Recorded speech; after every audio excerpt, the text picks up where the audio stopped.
Hello दोस्तों, कैसे हैं आप लोग। उम्मीद करती हूँ कि आप लोग बहुत अच्छे होंगे और अपने काम को अच्छे तरीके से एंजॉय करके और पूरा कर रहे होंगे। तो यहाँ पर मैं अभी सुबह के 9:30 बजे हैं और मैं भी स्नान करके आ गई हूँ। तो मैं यहाँ पर तैयार हो रही थी।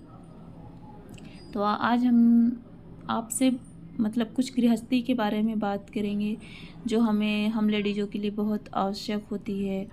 और उसके बिना हम अपने ससुराल में रहना बहुत मुश्किल हो जाता है। छोटी छोटी चीज़ें होती हैं जो हमें बहुत समझनी होती हैं और लोगों को समझानी भी होती हैं, खुद को भी समझनी होती हैं, जिससे हम अपने घर परिवार में एक अपनी जगह बना पाते हैं। और बहुत सारी चीज़ें हैं जो मैं आपसे शेयर करूँगी। तो चलिए वीडियो को में बने रहिएगा और वीडियो को पूरा वॉच करिएगा। तो सबसे पहली बात ये होती है कि जब हमारा पति हमारे साथ होता है, हमारा साथ देता है, तो हमें मतलब ससुराल में हमारा थोड़ा ज़्यादा मान सम्मान होता है। पति को पत्नी का हमेशा साथ देना चाहिए। और अगर पति आपके साथ नहीं दे रहे हैं, आप लोगों के बीच में कुछ अनबन होती है और जिसके घर वाले फ़ायदा उठाते हैं, तो आप लोग ज़रूर इस चीज़ को कम करें। पति पत्नी के झगड़े का फ़ायदा तीसरा लोग ना उठा पाए। तो पति पत्नी अगर आप पत्नी हैं तो आप थोड़ा सा डाउन रहिए पति के सामने, क्योंकि पतियों के अंदर वो क्या होता है ना कि एक वो मेल ईगो होता है और उनका जो मेल ईगो होता है वो बहुत जल्दी हट होता है। उनको ऐसा लगता है कि बीवियां जो हैं तो हमारी डांट फटकार या हमारी बदतमीजी झेलने के लिए ही होती हैं। तो सबसे पहली बात जो होती है कि अगर पति को आपको अपने बस में करना है, मतलब पति बस में क्या करना है, ऐसा है कि हाँ पति हमारी बात माने, वो उनके बीच और हमारे बीच लड़ाई झगड़ा कम हो।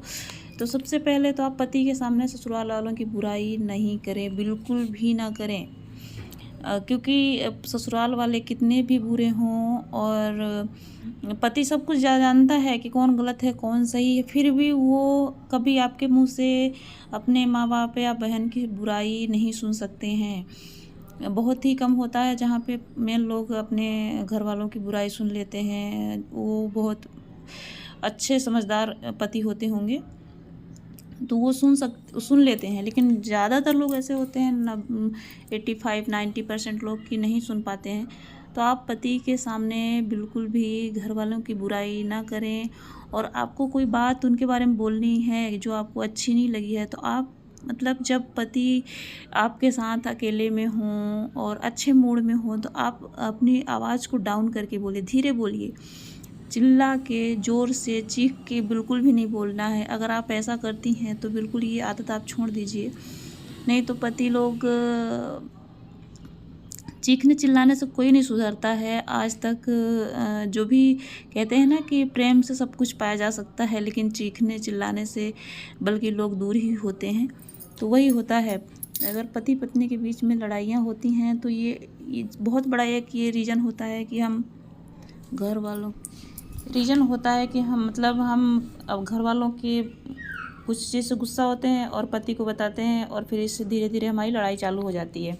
और दूसरी चीज़ है कि पति की तुलना आप किसी और से ना करें कि वो इतना कमाता है, वो उतना कमाता है, हमारे पास कुछ कमी भी है। और मिडिल क्लास लोगों की सबसे बड़ी प्रॉब्लम ये बात भी होती है कि हमें किसी चीज़ की कमी होती है तो हम अपने पति को सुनाते हैं कि आप कमाते नहीं, ऐसा नहीं करते, वैसा नहीं करते ये। तो इससे भी हमारी लड़ाइयाँ हो जाती हैं और बढ़ती ही जाती हैं। और हमें इस चीज़ को समझना पड़ेगा कि जब हमें सारी चीज़ें उनको अच्छे से समझाना है, चिल्ला चोट मचा के नहीं, हाँ सबके सामने भी नहीं, घर वालों के सामने तो बिल्कुल भी नहीं, अपने सामने ये सारी बातें करनी है। तीसरी बात है कि अगर आपके पति कुछ अच्छा करते हैं आपके लिए तो आप उनकी तारीफ़ भी करिए। ऐसा नहीं कि आप उनमें हमेशा बुराइयां ढूंढते रहें, आप उनकी तारीफ़ करिए कि हाँ आपने ये अच्छा काम किया, ये मेरे लिए अच्छा किया, ये बच्चों के लिए अच्छा किया, अपने घर वालों के लिए ये काम अच्छा किया। और जो गलत है वो भी आप बताइए कि आपने ये काम अच्छा नहीं किया, जो मुझे अच्छा नहीं लगा, मुझे बुरा लगा इस चीज़ का। तो इस तरह से आप उनको अच्छे से समझा सकती हैं।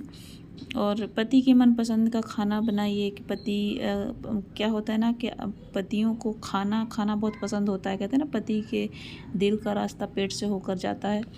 तो वही वाला हाल है कि आप अगर उनको अपना बनाना चाहती हैं कि वो आपकी बातें सुने, आपको समझें, तो आप उनके लिए अच्छे अच्छे व्यंजन बना के उनको खिलाइए, ताकि वो समझ सकें आपको कि हाँ, आप उनका ख्याल रखती हैं। और पति को लड़ाई झगड़ा करके कंट्रोल करने की कोशिश बिल्कुल मत कीजिए। इससे वो और भी आपसे दूर चले जाएंगे, और इस चीज़ का फ़ायदा फिर परिवार वाले, घर वाले उठाते हैं, और वो उनको अपनी तरफ करने की कोशिश करते हैं, अगर वो आपकी नहीं बनती आपके घर वालों से। तो इस तरह से आप अपने जीवन में अच्छाइयों को लाइए और अपने घर को स्वर्ग बनाइए। लड़ाई झगड़ा करने से घर टूटता है, चाहे वो पति पत्नी का रिश्ता हो, चाहे वो सास बहू का रिश्ता हो, किसी का भी हो। लेकिन बाकी रिश्ते तो हम थोड़ा रिश्तों में कम प्यार भी होगा तो चल जाएगा, लेकिन पति पत्नी के रिश्ते में तो रिस्पेक्ट, प्यार और मान सम्मान सब कुछ ज़रूरी होता है।